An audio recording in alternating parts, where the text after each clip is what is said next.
제자들이 감람원이라 하는 산으로부터 예루살렘에 돌아오니 이 산은 예루살렘에서 가까워 안식일에 가기 알맞은 길이라. 들어가 그들이 유하는 다락방으로 올라가니 베드로, 요한, 야고보, 안드레와 빌립, 도마와 바돌로메, 마테와 및 알페오의 아들 야고보, 셀로딘 시몬, 야고보의 아들 유다가 다 거기 있어. 여자들과 예수의 어머니 마리아와 예수의 아우들과 더불어 마음을 같이하여 오로지 기도에 힘쓰더라. 모인 무리의 수가 약 120명이나 되더라. 그때 베드로가 그 형제들 가운데 일어서서 이르되, 형제들아, 성령이 다윗의 입을 통하여 예수 잡는 자들의 길잡이가 된 유다를 가리켜 미리 말씀하신 성경이 응하였으니 마땅하도다. 이 사람은 본래 우리 수 가운데 참여하여 이 직무의 한 부분을 맡았던 자라. 이 사람이 불의의 삭스로 밭을 사고 후에 몸이 곤두박질하여 배가 터져 창자가 다 흘러 나온지라. 일이 예루살렘에 사는 모든 사람에게 알려져 그들의 말로는 하니 이는 피밭이라는 뜻이라. 시편에 기록하였으되 그의 거처를 황폐하게 하시며 거기 거하는 자가 없게 하소서 하였고, 또 일렀으되 그의 직분을 타인이 취하게 하소서 하였도다. 이러함으로 요한의 세례로부터 우리 가운데서 올려져 가신 날까지 주 예수께서 우리 가운데 출입하실 때에 항상 우리와 함께 다니던 사람 중에 하나를 세워 우리와 더불어 예수께서 부활하심을 증언할 사람이 되게 하여야 하리라 하거늘. 이들이 두 사람을 내세우니 하나는 바사바라고도 하고 별명은 유스도라고 하는 요셉이요, 하나는 마띠아라. 그들이 기도하여 이르되, 뭇 사람의 마음을 아시는 주여, 이 두 사람 중에 누가 주님께 택하신 바 되어 봉사와 및 사도의 직무를 대신할 자인지를 보이시옵소서. 유다는 이 직무를 버리고 제 곳으로 갔나이다 하고 같이 읽습니다. 제비 뽑아 마띠아를 얻으니 그가 11사도의 수에 들어가니라. 아멘. 오늘 본문은 12번째 사도를 세우는 본문입니다. 가룟 유다 대신 마띠아를 세우는 본문이지요. 크게 특별할 게 없어 보이는 본문이지만 조금 더 생각해 볼 것이 있습니다. 12번째 사도를 누가 세우자라고 했습니까? 베드로가 세우자고 했죠. 원래 나서기를 좋아하는 사람이긴 하지만 오늘 본문 속의 베드로는 우리가 알던 베드로와 많이 좀 다릅니다. 베드로가 현재 상황을 말씀을 가지고 비추어서 해석해낸다는 것이죠. 16절을 보시면, 형제들아, 성령이 다윗의 입을 통하여 예수 잡는 자들의 길잡이가 된 유다를 가리켜 미리 말씀하신 성경이 응하였으니 마땅하도다. 아멘. 이 마땅하다, 반드시 일어날 일이 일어났도다, 이런 뜻이라고 설명을 드렸죠. 신적 당위성, 필요성을 말하는 단어라고 했습니다. 베드로는 이거 일어날 일이 일어난 것이고 예언대로 성취된 것이니 당황할 필요가 없다라고 말하는 겁니다. 제가 이 장면을 보면서 느끼는 부분은, 이 정도의 해석과 설교는 예수님이 그 전에 하셨던 것으로 우리가 알고 있죠. 근데 베드로가 이것을 한다는 게 참은 놀랍습니다. 여러분, 근데 이 일이 그냥 일어난 일이라고 했습니까? 아니죠. 기도 중에 일어나고 있다라고 말씀을 드렸죠. 14절과 15절을 보십시오. 여자들과 예수의 어머니 마리아와 예수의 아우들과 더불어 마음을 같이하여 오로지 기도에 힘쓰더라. 15절 중반, 그때에 베드로가 그 형제들 가운데 일어서서 이르되. 성경은 이 베드로의 이 말이 오로지 기도에 힘쓰던 베드로에게 일어난 일이라고 말하고 있습니다. 힘쓰더라, 이 말도 무언가에 자신을 계속해서 몰두시키다, 이런 뜻이라고 말씀드렸죠. 그러니 기도에 자신을 몰입하고 있던 중에 일어난 일이라는 겁니다. 여러분, 베드로가 이전에 이와 같이 기도해 본 적이 있습니까? 우리가 알기로 없지요. 다만 예수님이 이런 식으로 기도했죠. 겟세마네에서 오로지 기도에 자신을 몰입시키고 땀방울이 핏방울 되도록 기도하셨죠. 그러나 아시듯이 베드로는 그때 잠만 자고 있었습니다. 그러니까 오늘 본문은 오로지 기도에 힘쓰던 예수님처럼 기도하던 한 인생에게 일어난 일이라는 것이죠.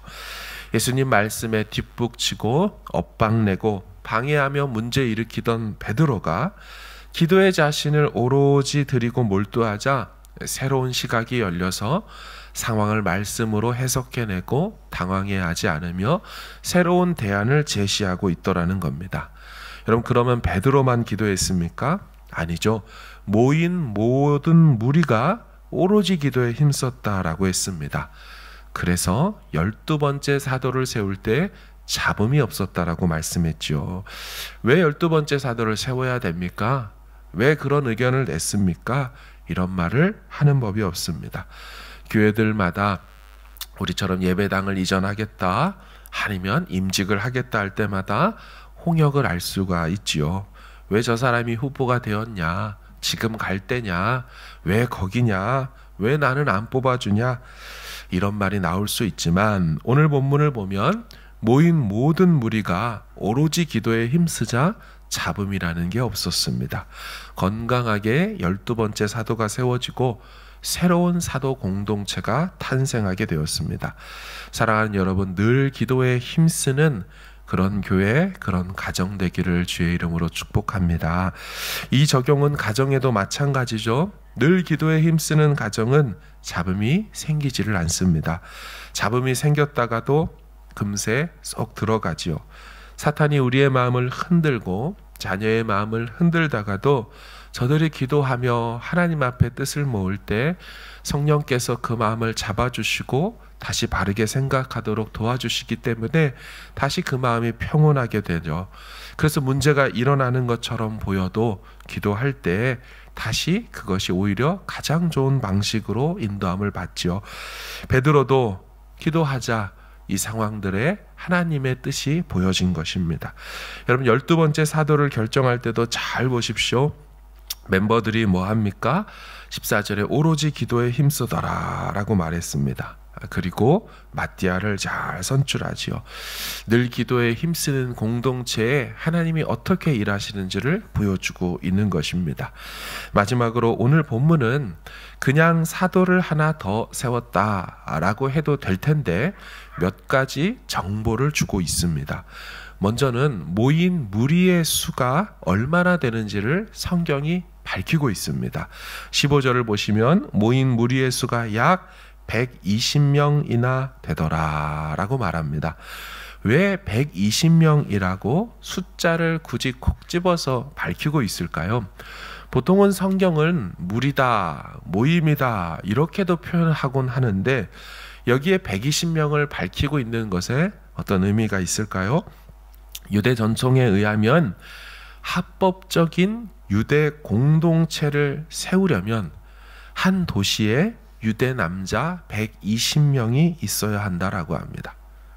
그러니까 120명이 있어야 비로소 합법적인 공동체를 이루었다라고 말한다는 거죠. 그래야 사내들인이라는 유대기관, 종교기관도 둘 수 있다라고 미시나에 나와 있습니다. 따라서 지금 120명이 모여 있는 중에 성령이 오셨다. 이 말은 성령을 받은 새로운 신약의 합법적인 공동체가 탄생하기에 충분한 숫자를 갖추었다라고 보여주고 있는 것이죠.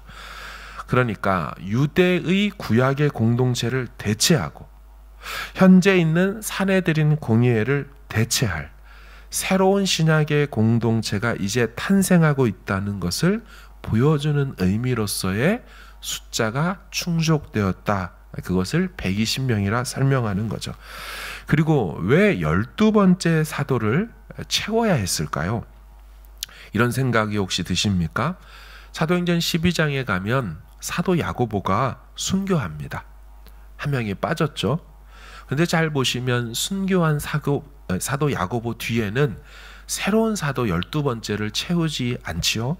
그냥 두고 쭉 지나갑니다. 근데 여기서만 12명으로 맞추어 채운다라는 거, 왜 그랬을까요? 이는 이제 시작되는 새로운 신약의 예수의 공동체, 성령의 공동체의 모습을 보여주기 위함인데요. 즉 처음 시작되기에 출정식입니다. 출범식이기 때문에 완전한 모습을 갖추면서 시작해야 되는 것이죠. 그리고 12명을 맞춘다라는 것은 이 공동체가 구약의 이스라엘 공동체와 연관성이 있음을 보여주는 거죠.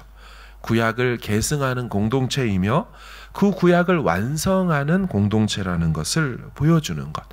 그래서 구약에 12지파가 있듯이 신약의 12사도라고 연결해서 그 수를 맞추어 새로운 공동체의 탄생을 알리죠.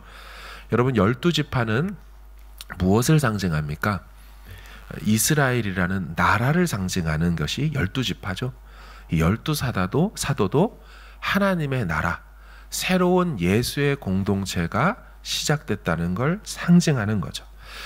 그리고 사도 야고보가 이후에 다시 12명을 맞추지 않는다고 말씀을 드린 것은 배교함으로 떨어져 나가는 건 문제가 되지만 사명을 감당하다가 죽게 되는 이 순교, 여러분 이것은 그 의미나 완전성에 있어서 공동체에 문제가 생기는 게 아니죠. 따라서 다시 채울 필요가 없는 것입니다. 우리가 이렇게 제대로 시작했고 그 일을 감당하다가 누가 죽거나 순교하는 건 이 공동체의 의미에 문제가 생기는 게 아니기 때문에 다시 채우지 않는다는 거죠. 이제 새로운 하나님 나라 공동체의 시작이 준비되었습니다. 사도팀은 다시 완전히 갖추어져 있습니다. 택하신 증인이 될 준비가 되어 있지요. 오직 한 가지만 빠져 있습니다. 성령님이 아직 오시지 않았죠. 유다로 인해 비워진 자리는 마띠아로 채웠지만 예수님으로 인해 비워진 자리는 아직 성령님으로 인해 채워지지 않은 상태입니다. 이제 다음 장인 사도행전 2장에서 급하고 강한 바람소리와 함께 눈으로 확실하게 보여지는 사건으로 부인할 수 없이 성령이 이 땅에 공식적으로 강림하십니다. 그리고 예수 하나님의 나라가 본격적으로 이 땅에 이루어지게 되는 것이죠. 사랑하는 여러분, 우리가 이 예수 하나님의 나라, 새로운 신약의 공동체의 한 멤버입니다.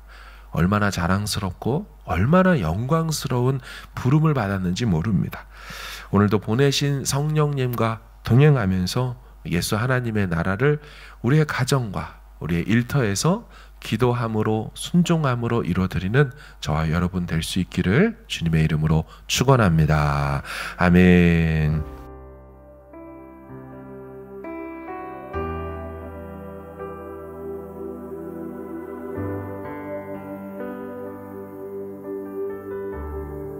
무덤 문이 열리고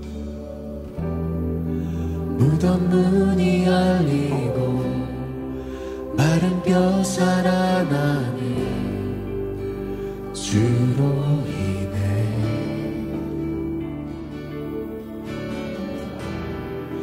거짓은 무너지고 진리가 선포되네.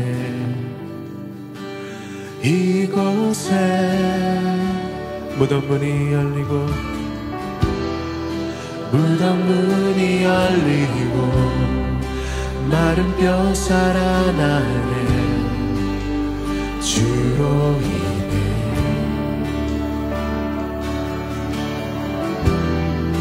거짓은 무너지고 진리가 선포되네.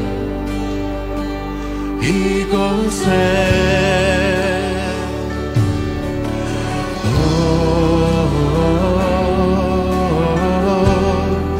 생기가 불어오네.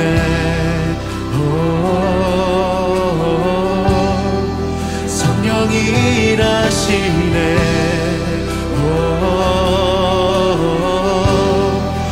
회복이 일어나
살아나 주로 인해 우리 믿음의 고백으로 나갑니다.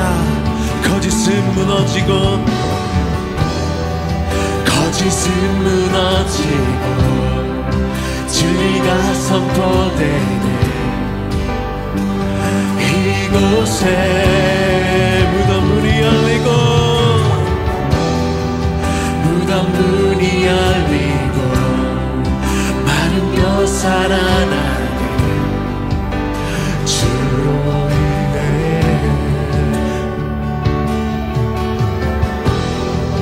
거짓은 무너지고 진리가 선포되네.